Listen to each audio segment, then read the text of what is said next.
Hi friends, welcome back to my channel.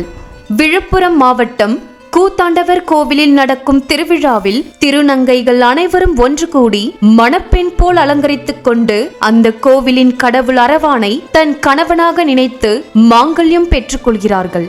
மறுநாள் அந்த மாங்கல்யத்தை அறுத்து விதவை கோலத்தில் அனைவரும் ஒன்று கூடி ஒப்பாரி வைத்து கதறி அழுகின்றார்கள். இந்த சடங்குகள் எல்லாம் வருடா வருடம் அந்த கோவிலில் எதற்காக செய்கின்றார்கள்? அதற்கு பின் இருக்கும் மகாபாரத வரலாற்றை பற்றிதான் இன்று நாம் பார்க்க போகிறோம். அர்ஜுனனுக்கும் நாகதேவதை உலுப்பிக்கும் பிறந்த மகன்தான் கூத்தாண்டவர் என்று அழைக்கப்படும் நம் தமிழ் வீரன் அரவான். பாண்டவர்கள் இந்திரபிரஸ்தத்தை மிக அழகாகவும் பிரம்மாண்டமாகவும் தோற்றுவித்து அதில் தர்மராஜன் நீதி தவறாமல் ஆட்சி செய்து வருகிறார். பாண்டவர்களும் பாஞ்சாலியும் திருமணத்தின் போது சில ஒப்பந்தங்களை முன்வைத்தார்கள். அந்த ஒப்பந்தங்களை சரியாக கடைபிடிக்க முடியாத நிலை அர்ஜுனனுக்கு வருகின்றது.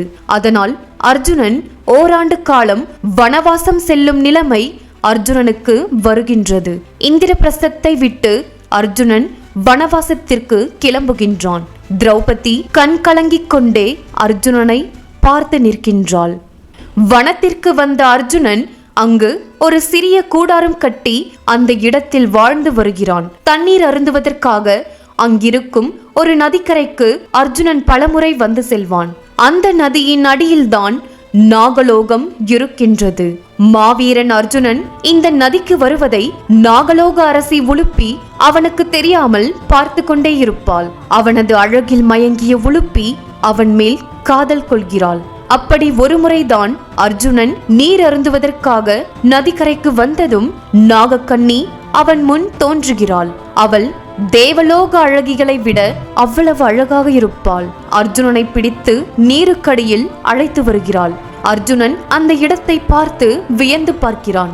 அப்பொழுதுதான் புரிந்தது, அவள் சாதாரண பெண்ணில்லை, அவள் நாகலோக பெண். உலுப்பி தன் காதலை அர்ஜுனனிடம் தெரிவிக்கின்றாள். ஆனால் அர்ஜுனன் அதற்கு சம்மதிக்கவில்லை. தன் வாத திறமையினால் அர்ஜுனனை திருமணத்திற்கு சம்மதிக்க வைத்து விட்டாள். அதனால் அந்த நாகலோகத்தில் அர்ஜுனனுக்கும் உலுப்பிக்கும் திருமணம் நடைபெறுகின்றது.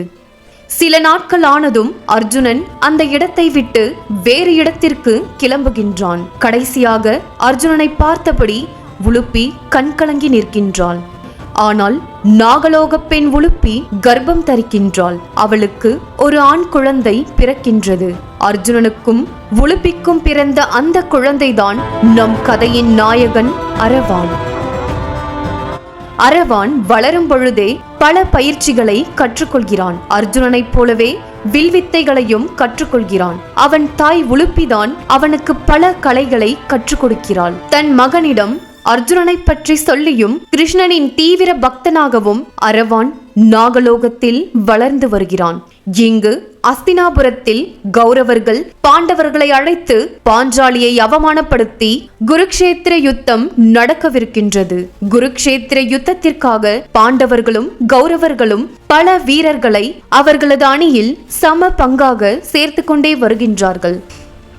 அப்பொழுதுதான் கிருஷ்ணன் சகாதேவனை சந்தித்து ஜோதிட ரகசியங்களை கேட்டுக்கொண்டிருக்கிறார். அதற்கு சகாதேவன் நம் பக்கம் வெற்றி பெற வேண்டுமென்றால் சாமுத்திரிகா லட்சணம் பொருந்திய ஒரு ஆண் மகனை காளி தேவிக்கு நாம் பலி கொடுத்தால்தான் நாம் வெற்றி பெறுவோம் என்று சகாதேவன் சொல்கின்றான்.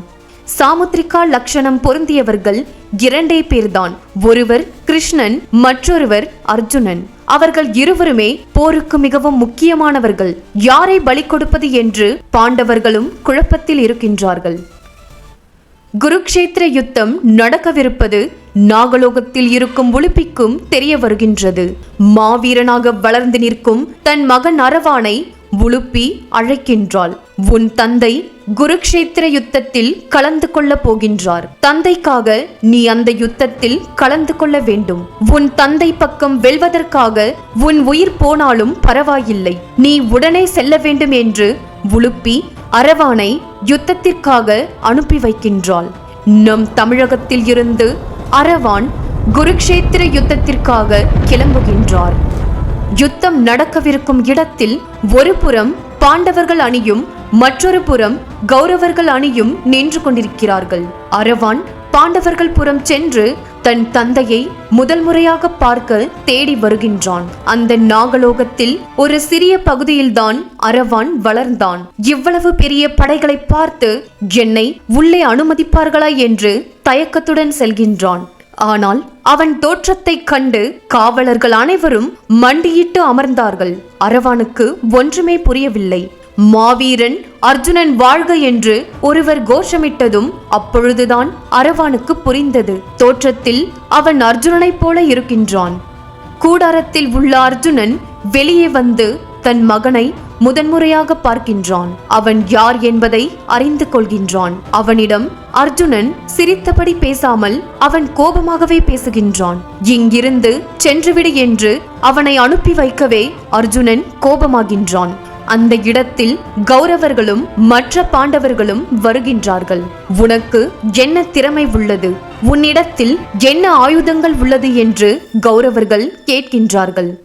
என்னிடத்தில் பெரிதாக எந்த ஆயுதமும் இல்லை, 3 அம்புகள் மட்டும் உள்ளது என்று அவன் சொன்னதும் கௌரவர்கள் சிரிக்கின்றார்கள்.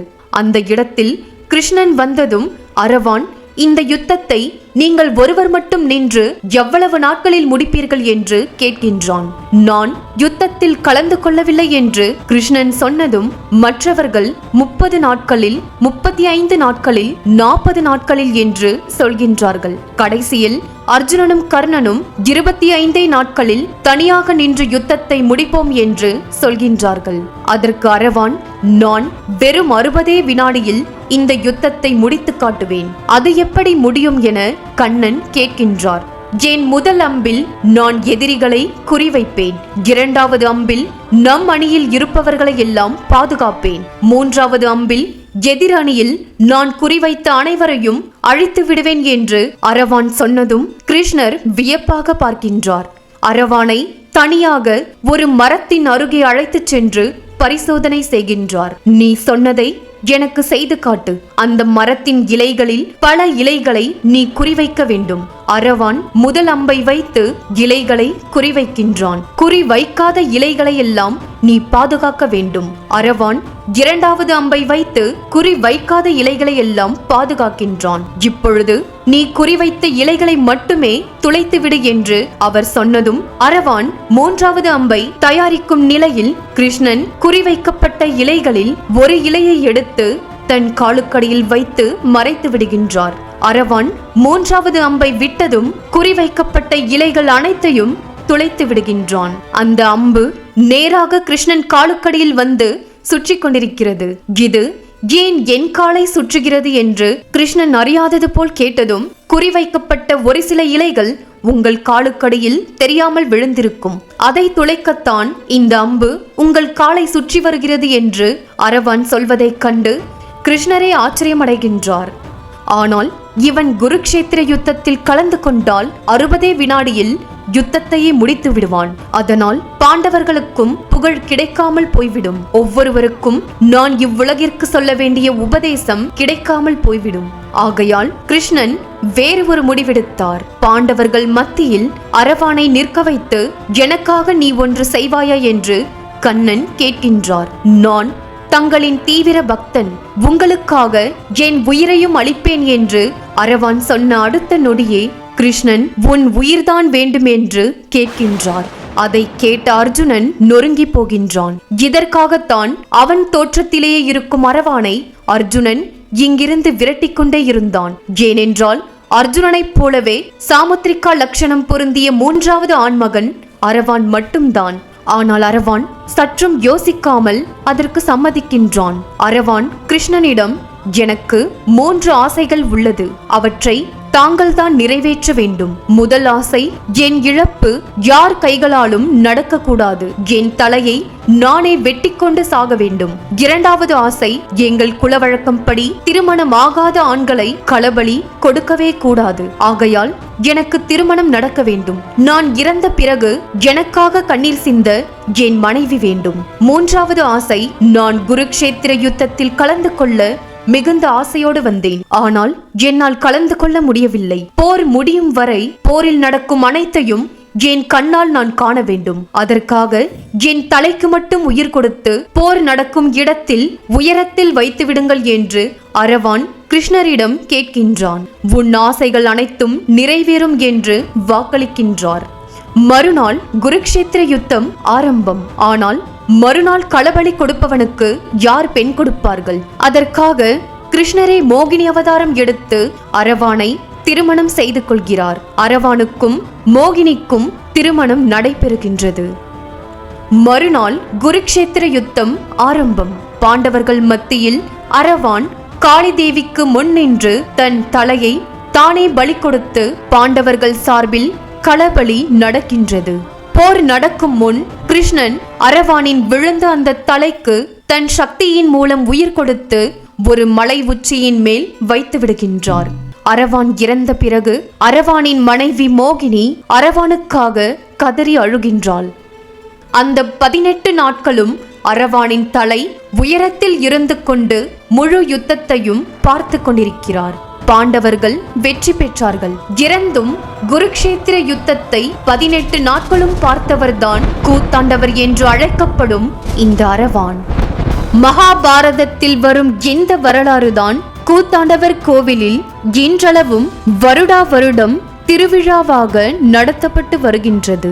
ஆணாக இருந்து பெண்ணாக உருவெடுத்த கிருஷ்ணன் போலவே நம் திருநங்கைகள் மோகினி அவதாரத்தில் இருந்து கொண்டு அரவானை திருமணம் செய்து கொள்கிறார்கள். அரவான் களபலி கொடுக்கும் திருவிழா நாளில் விதவை கோலத்தில் அரவானுக்காக கதறி அழுகின்றார்கள். இந்த சடங்குதான் சித்திரை மாதம் நடக்கும் திருவிழாவில் முறையாக செய்து வருகின்றார்கள். தர்மம் வெல்வதற்காக உயிர் தியாகம் செய்த அரவானின் புகழ் என்றென்றும் நிலைத்து நிற்கும்.